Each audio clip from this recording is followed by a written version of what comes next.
ہمارا بھی کام بنا دیتے ہیں تو یہ ان کی عنایت اور مہربانی ہے، بس اتنی سی بات ہے سمجھ رہے۔ وہاں جانے کے بعد الدعاء والاستغفار لہم، اپنی بھلائی کے لیے ساری نیکی کے کام کرنا ہے۔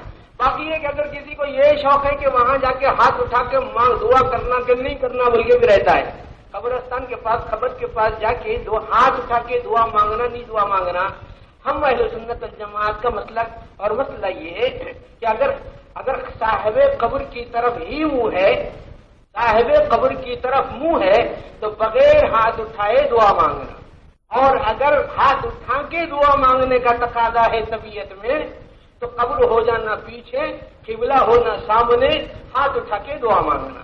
یہ ہے طریقہ زیارت قبر مسنون طریقے پر کرنے کا۔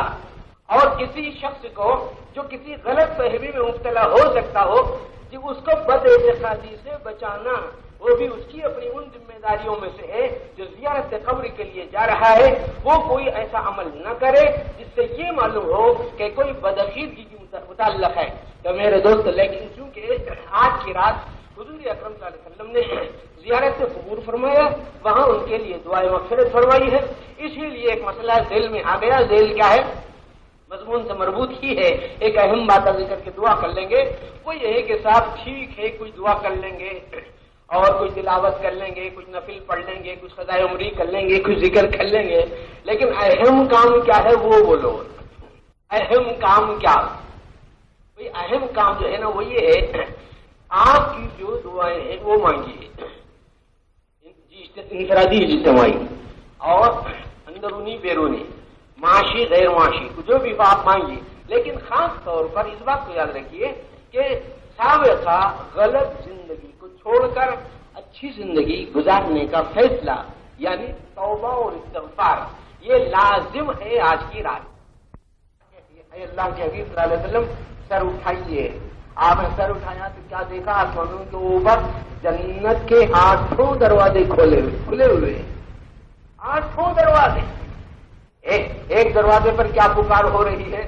خوشخبری ہے اس شخص کے لیے جو رکوع کرے، اللہ کی بارگاہ میں رکوع کرے۔ دوسرے پر خوشخبری ہے اس کے لیے جو اللہ کی بارگاہ میں سجدہ کرے۔ تیسرے پر یا خوشخبری ہے اس شخص کے لیے جو بارگاہ الہی میں دعا کرے۔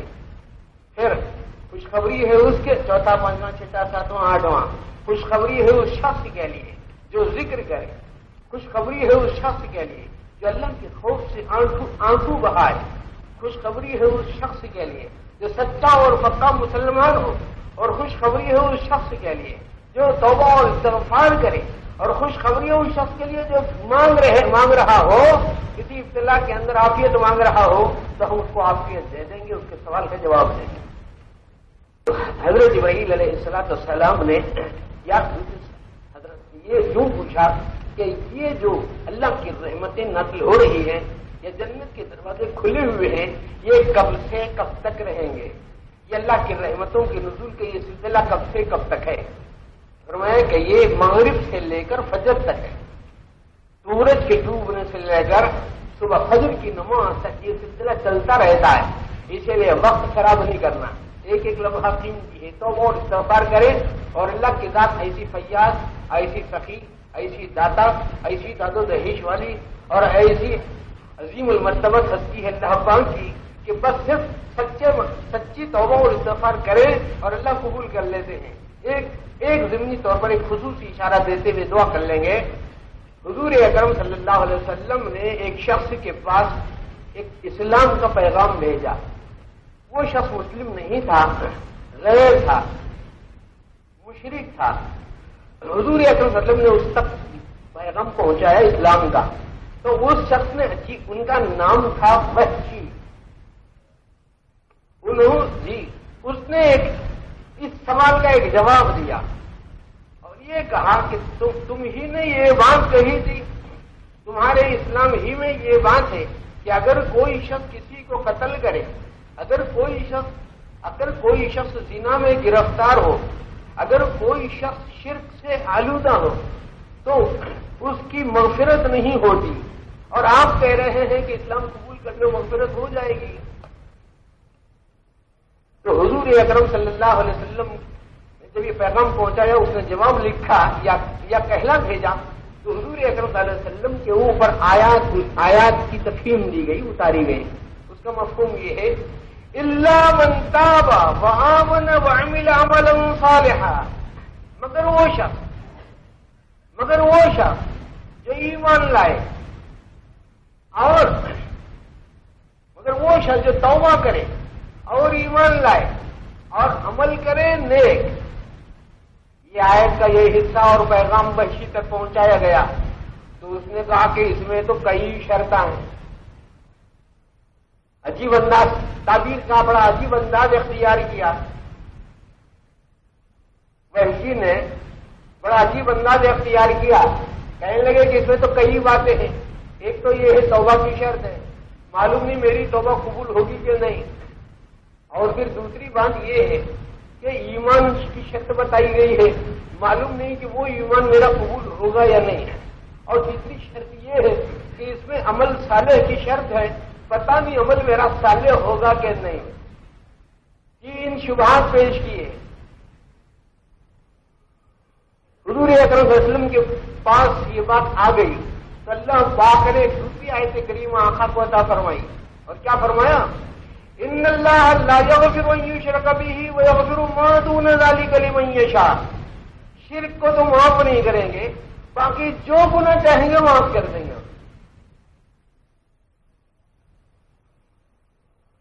وحشی نے پھر ایک جواب بھیجا، کہا کہ آپ نے جو آیت بھیجی ہے اس میں دو تگڑی شرطیں ہیں۔ ایک شرط یہ ہے کہ شرک نہ کریں، حالانکہ مجھ سے شرک کا ارتکاب ہو چکا، اور دوسری شرط ہے مشیت الہی کی کہ اللہ چاہے تو ہوتا ہے، اور مجھے معلوم نہیں کہ اللہ چاہیں گے کہ نہیں چاہیں گے۔ جب دوسرا پیغام اس طرح پہنچا تو حضور اکرم صلی اللہ علیہ وسلم پر آیت کریمہ اتاری گئی۔ کیا؟ وہ آپ حضرات کو اصل میں سنانا چاہ رہا ہوں۔ قل یا عبادی الذین اسرفوا علی انفسہم لا تقنطوا من رحمت اللہ۔ آپ کہہ دیجئے میرے حبیب صلی اللہ علیہ وسلم، اے میرے وہ بندو جنہوں نے اپنے نفسوں پر اسراف کیا، زیادتی کی ہے، اللہ کی رحمت سے مایوس نہیں ہونا۔ ان اللہ یغفر الذنوب جمیعا، اللہ پورے گناہوں کو معاف کر دے گا۔ جب یہ آیت وحشی کے پاس پہنچی تو طرف میں خوش کیفی میں جھومنے لگے اور کہنے لگے نعم ہذہ الآیہ، کیا شاندار آیت ہے جی، یہ ہے آیت، اب ہے جان کی بات، چلو سرکار کی بارگاہ میں چلو اور اسلام قبول کریں گے۔ وہ حضرت وحشی رضی اللہ تعالی عنہ۔ تو بھائی مایوس نہیں ہونا ہے، مایوس نہیں ہونا ہے، اللہ کی رحمت سے مایوس نہیں ہونا، اللہ کی رحمت بے کرا، بس صرف یہ ہے آئندہ اچھی اور سچی زندگی گزارنے کا فیصلہ کرنا ہے، باقی کام پورے آسان ہیں اللہ۔ اور یہ آج کل تو بہت آسان ہو گیا ہے مسئلہ، یہ کہ بھائی اگر ٹیپ ریکارڈ میں کوئی چیز ریکارڈ ہو گئی تو بھائی اس کو مٹا سکتے نہیں مٹا سکتے؟ ہاں صاحب مٹا دے، ایک حرف مٹا سکتے، ہاں پورا کنڈم کر دیتے صاحب، پھر نئے سرے سے تمہاری ریل۔ تو جس طریقے سے آپ ریکارڈر کے اندر ریکارڈ کیا ہوا ایک لفظ میٹ سکتے ہیں، ایسے ہی اللہ پاک ہماری ہر برائی کو میٹ سکتے ہیں۔ یہاں تک کہ عجیب بات یہ پیش آئی، ایک بار حضور اکرم صلی اللہ علیہ وسلم سے ایک شخص نے آ کے کہا کہ اللہ کے رسول صلی اللہ علیہ وسلم بہت بڑا گناہ ہو گیا ہے، میرے لیے کوئی شکل سجائی نہیں دیتی، اب میں کیا کروں؟ اس کی بے چینی اور بے قراری کو دیکھ کر حضور اکرم صلی اللہ علیہ وسلم متوجہ ہو گئے اور عجیب انداز سے سوال شروع فرمایا اور کہا کہ تیرا گناہ بڑا ہے یا اللہ کی زمین؟ تیرا گناہ بڑا ہے یا اللہ کی زمین؟ تو اس شخص نے کہا کہ زمین چھوٹی ہے، میرا گناہ بڑا ہے۔ تو حضور اکرم صلی اللہ علیہ وسلم نے پھر پوچھا اچھا ایسا ہے تو پھر یہ بتاؤ کہ تمہارا گناہ بڑا ہے یا اللہ کا آسمان؟ اس نے کہا کہ آسمان چھوٹا ہے، میرا گناہ بڑا ہے۔ حضور اکرم صلی اللہ علیہ وسلم اور زیادہ متوجہ ہو گئے، آپ نے ارشاد فرمایا کہ اچھا یہ بتاؤ کہ تمہارا گناہ بڑا ہے یا اللہ کا عرش؟ پہلے تو تذبذب میں رہا ہوں، اس کے بعد کہنے لگے کہ میرا گناہ بڑا لگتا ہے. پتہ نہیں کیا ایسا ساتھ سے ان بیچاروں کے اس وقت. پھر حضور اکرم صلی اللہ علیہ وسلم نے ایک آخری سطح سے اس کو فہمائش کی اور آخری سطح پر پہنچا کر اس کی فہمائش کو جھنجھوڑا اور یوں کہا کہ اچھا یہ بتا کہ تیرا گناہ بڑا ہے یا ہمارے اور تمہارے پروردگار کی رحمت بڑی ہے؟ اب کیا جواب دے سکتا تھا؟ اب تو کوئی چارے کار نہیں تھا. کہنے لگا صاحب اللہ کی رحمت بڑی، اللہ کی رحمت بڑی ہے. تو اللہ کی رحمت تو بڑی ہے، اللہ معاف کر دے. جب معاف کر دینے پر آتے ہیں تو معاف کر دیتے ہیں، مگر ہر ایک ضابطہ ہے. شرک نہیں کرنا، تکبر نہیں کرنا، یہ ٹکنے سے نیچے یہ لنگیاں پیجامے ٹکنے اٹھنے نہیں لگا لینا، اتار لینا نہیں، تکبر نہیں آنا، کسی ماں باپ کا حق نہیں مارنا، بھائی بہن کے حقوق کو پامال نہیں کرنا، تعلقات رشتے ناطوں کو ذرا سا بحال رکھنا، جس کا جو حق ہے اس کو وہ حق دے دینا، اور بالخصوص کاہنوں نجومیوں کے پاس، غیب کی باتیں بتانے والوں کے پاس نہیں جانا، جادوگروں کے پاس کلے سے نہیں بیٹھنا. یہ اور اسی قسم کے کفر ہے، شرکیات ہیں، اس طرح کی آلودگیوں میں گرفتار نہیں ہونا اور خط رحمی بھی نہیں کرنا، نجومیوں کے پاس بھی نہیں جانا. ہاں کچھ بھی پتہ نہیں ہے، یہ جو جاتے ہیں نا فلاں صاحب جا رہے ہیں طوطے والے کے پاس، وہاں پہ پھال کھول رہے ہیں، یہ ہو رہا ہے وہ ہو رہا ہے، بتا دیتا ہے انہیں کیا ہے. ہاتھ کی لکیریں دیکھ کر جی، زمین پر کی لکیریں دیکھ کر، ریت پر کے کنکروں پر جی نقشے ڈال کر. میرے دوستو یہ سب جو ہے نا یوں سمجھ بنتہائی بودھی چیزیں ہیں، اس کا کوئی اعتبار نہیں. یہ سب ظنیات ہیں، وہمیات ہیں. اصل اعتبار اس علم یقینی کا ہے جس کا تعلق قرآن سے، جس کا تعلق حدیث سے، جس کا تعلق فقہ اسلامی سے، جس کا تعلق فقہ حقیقی اور فقہ باطن سے ہے. وہ اس میں باطن اس کا خاص طور پر خیال رکھنا ہے. جہاں وہاں جانے کے بجائے آپ اپنے آپ کو سلامت رکھیے، ایمان اور توحید میں پختگی پیدا کیجیے، فکر اور عمل میں جان پیدا کیجیے اور اپنے حالات کے اندر استواری لانے کی کوشش کیجیے. بالخصوص اللہ کے حق اور بندوں کے جو حق ادا کرنے کی فکر کیجیے. جی بہت زیادہ دیر ہو گئی، کچھ دیر 15-20 منٹ کچھ اور ساتھیوں کے پاس بھی بات ہے. آپ حضرات سے اتنی دیر کی سامع خراشی کی معذرت کو ختم کلام بناتا ہوں. درود شریف پڑھیے، دعا کریں گے. اللہ آپ لوگوں کو جزا دے.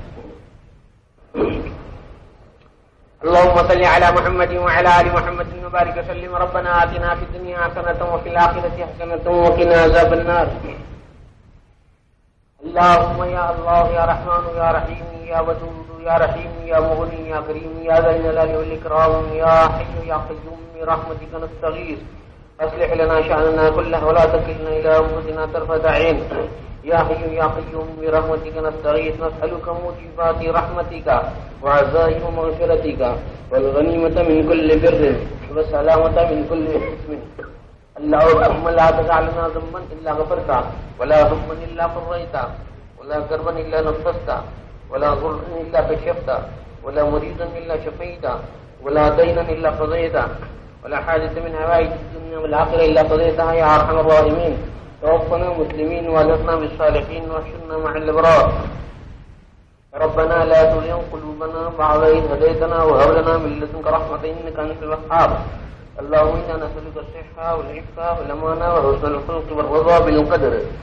أعنا بالعلم وزينا بالحلم وأكرمنا بالتقوى وجملنا بالعافية. اے اللہ ہمارے گناہوں کو معاف فرما، کوتاہیوں کو درگزر فرما، دنیا اور آخرت کی بھلائیاں نصیب فرما. اے اللہ ایمان کا کمال نصیب فرما، یقین کی صداقت نصیب فرما، سچی اور پکی نورانی ربانی روحانی نمازیں جماعت کے ساتھ پڑھنے کی توفیق عطا فرما. اے اللہ علم و ذکر کے حلقوں کو غنیمت سمجھنے کی توفیق عطا فرما. اے اللہ مدارس عربیہ، مکاتب قرآنیہ اور حقیقی خانقاہوں کی حفاظت فرما. اے اللہ مدارس عربیہ، مکاتب قرآنیہ اور حقیقی خانقاہوں کی حفاظت فرما. اے اللہ جو بیمار ان کو شفا عطا فرما. اے اللہ جو پریشان ان کی پریشانیوں کو دور فرما. اے اللہ جو بے روزگاروں نے حلال روزی عطا فرما. اے اللہ جو اہل ایمان مرد عورتیں دنیا سے گزر گئے، اے اللہ ان کی مغفرت فرما. اے اللہ ان کے پسماندگان کو صبر جمیل نصیب فرما. اے اللہ دنیا اور آخرت کی بھلائیاں مقدر فرما. ہم سبوں کو نفس و شیطان کے مکر و فریب سے ہماری حفاظت فرما. اے اللہ ہم کو دعا مانگنا نہیں آتا. اے اللہ پوری عالم کے مسلمانوں میں اے اللہ راحت عطا فرما. اے اللہ عافیت عطا فرما. اے اللہ محنتوں کو اے اللہ کارگر فرما.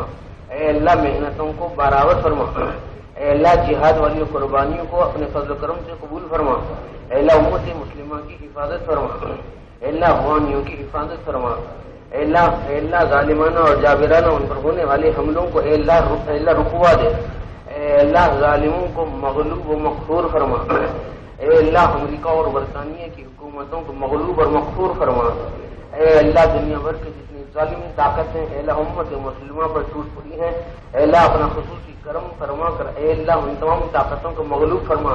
اے اللہ سارے عالم اسلام کا بول بالا فرما. اے اللہ باطل کا منہ کالا فرما. اے اللہ دنیا اور آخرت کی بھلائیاں مقدر فرما. اے اللہ ان مختلف قسم کی مصائب اور عالم اور الجھنوں میں اے اللہ امت مسلمہ کے جو مرد عورتیں اے اللہ جو بچی اور بچیاں اے اللہ اس دنیا سے اے اللہ قتل اور غارت گری کی زد میں آ رہے ہیں اے اللہ ان کے اوپر رحم والا معاملہ فرما. اے اللہ کرم کا معاملہ فرما. عافیت کا معاملہ فرما. خیر کا معاملہ فرما. اے اللہ تو ہر چیز پر قدرت رکھنے والا ہے. اے اللہ حالات کو آن فان بدلنے والا ہے. اے اللہ امت مسلمہ میں ایک جہتی نصیب فرما. اتحاد اور اتفاق عطا فرما. ایک جہتی کی توفیق نصیب فرما. اے اللہ اتحاد اور اتفاق کی دولت سے مالا مال فرما. اے اللہ پوری امت مسلمہ کو اے اللہ ایک پلیٹ فارم پر کھڑا کر دے. اے اللہ کفریات اور شرکیات کے خلاف اے اللہ آپ اپنے کرم سے امت مسلمہ کو کھڑا کیجیے. اے اللہ اہل کفر اہل ضلال کو اللہ ان کو گمراہ فرما. یا تو ان کو ہدایت دے دے اے اللہ یا ان کو صفحہ ہستی سے ختم کر دے. اے اللہ دنیا کی ایک مسلمان کی اے اللہ حفاظت فرما. اے اللہ ہم کو دعا مانگنا نہیں آتا. اے اللہ بالخصوص اے اللہ جو جاننے پہچاننے والے لوگوں میں جن کا انتقال ہو گیا اے اللہ ان کی مغفرت فرما. اے اللہ ان کی پسماندگان کو صبر جمیل عطا فرما. اے اللہ آج کی مبارک رات میں اس رات کی برکتیں نصیب فرما. اے اللہ جو بڑے بوڑھے ہیں انہیں صحیح سرپرستی کرنے کی توفیق عطا فرما. اے اللہ جو نوجوان ہیں ان میں دین کے صحیح جذبات اور احساسات عطا فرما. چھوٹے چھوٹے بچوں میں دین سیکھنے سکھانے کا ماحول پیدا فرما. اے اللہ اخلاص للہیت کی پاکیزہ جذبات عطا فرما. اے اللہ بالخصوص اے اللہ جو مسحور ہیں ان کے سحر کو توڑ دے. اے اللہ جو آصف زدہ ہیں ان کے آصف کو ختم فرما دے. اے اللہ جو لڑکے اور لڑکیاں بے نکاح بیٹھے ہوئے ہیں اے اللہ اپنے خزانے غیب سے ان کی شادیوں کی اسباب مہیا فرما. اے اللہ جو لڑکیاں اپنے ماں باپ کے کندھوں اور سینوں اور افسروں کا بوجھ بنی ہوئی ہے اے اللہ اپنا خصوصی کرم فرما کر اے اللہ ان کے بوجھ کو ہلکا فرما. ان کے مقاصد حسنات کی تکمیل فرما. اے اللہ جو غریب ہے ان کو امیر بنا دے. اے اللہ جو امیر ہے ان کو غنی بنا دے. اے اللہ جو غنی ہے ان کو سخی بنا دے. اے اللہ جو سخی ہے ان کو پرہیزگار اور متقی بنا دے. اے اللہ جو پرہیزگار ہے اے اللہ ان میں اخلاص عطا فرما. اے اللہ جن میں اخلاص ان میں استقامت کی دولت نصیب فرما. اے اللہ اپنا خصوصی کرم فرما. اے اللہ جتنا بھرے مجمع میں اے اللہ کوئی نہ کوئی تیرا مقبول ہوگا. اے اللہ اس مقبول بندے کے سفیل میں اے اللہ اپنا خصوصی کرم فرما کر اے اللہ مجھے بھی پابندی کے ساتھ نمازوں کے پڑھنے کی توفیق عطا فرما. اللہ جماعت کے ساتھ نمازیں ادا کرنے کی توفیق عطا فرما. اے اللہ علم و ذکر کی مجالس کو اے اللہ صحیح ڈھنگ سے قائم رکھنے کی توفیق عطا فرما. اخلاص للہ نصیب فرما. اے اللہ ہم آپ سے بھیک مانگ رہے ہیں. اے اللہ آپ عطا کریں گے. اے اللہ آپ کے خزانے میں کوئی کمی ہونے والی نہیں ہے. ساری دنیا کے انسانوں کو دے دے. اے اللہ آپ کے خزانے میں کوئی رسی برابر کمی ہونے والی نہیں ہے. اے اللہ آپ کی ذات بخیل بھی نہیں ہے. اے اللہ آپ کی ذات بڑی فیاض اور داتا ہے. اور آج ہی کی رات آپ ہی کی طرف سے اعلان ہوتا ہے. اے اللہ ہم سوال کر رہے ہیں. اے اللہ بھیک مانگ رہے ہیں. اے اللہ مغفرت عطا فرمائیے. اے اللہ ہمارے حال پر رحم فرمائیے. اے اللہ امراض سے شفا عطا فرمائیے. ظاہری اور باطنی خوبیاں نصیب فرمائیے. اللہ چھوٹوں اور بڑوں کو صحیح سرپرستی عطا فرمائیے. اے اللہ دنیا اور آخرت کی بھلائیاں مقدر فرمائیے. اے اللہ نفس شیطان کے مکر و فریب سے حفاظت فرمائیے. اے اللہ ایمان کامل اور یقین صادق نصیب فرما. اللہ دین کی دعوت اور محنت میں لگنے کی توفیق عطا فرما. دنیا میں جتنے کام صحیح ڈھنگ سے ہو رہے ہیں اللہ ان سارے کاموں کو کرنے کی ڈھنگ سے توفیق اور اس کی تائید مرحمت فرما. اے اللہ آج کی شب میں جتنے ساتھی جتنے بھائی جتنے سننے والے اللہ بیدار رہیں گے اللہ ان کے ثواب میں ہمارا حصہ بھی عطا فرما. اللہ ان کی دعاؤں میں قبولیت عطا فرما. اللہ ان کی قبولیت میں ہماری شمولیت عطا فرما. اللہ ان کی دعاؤں کو یہ قبول فرما. اللہ ان کی جتنے تیرے نیک بندے ہیں اللہ ان تمام کے سفیل میں اللہ ہماری دعاؤں کو قبول فرما. اے اللہ بالخصوص اے اللہ تیرے حبیب پاک آقائے نامدار تاجدار مدینہ گنبد خضرا کے مکین جالیہ مبارک میں آرام کرنے والے حضور شرف نور شفیع المذنبین رحمت للعالمین حضرت محمد صلی اللہ علیہ وسلم کے دفل میں قبول فرما. ربنا تقبل منا انك انت السميع العليم وتب علينا انك انت التواب الرحيم. سبحان ربك رب العزة عما يصفون وسلام على المرسلين والحمد لله رب العالمين.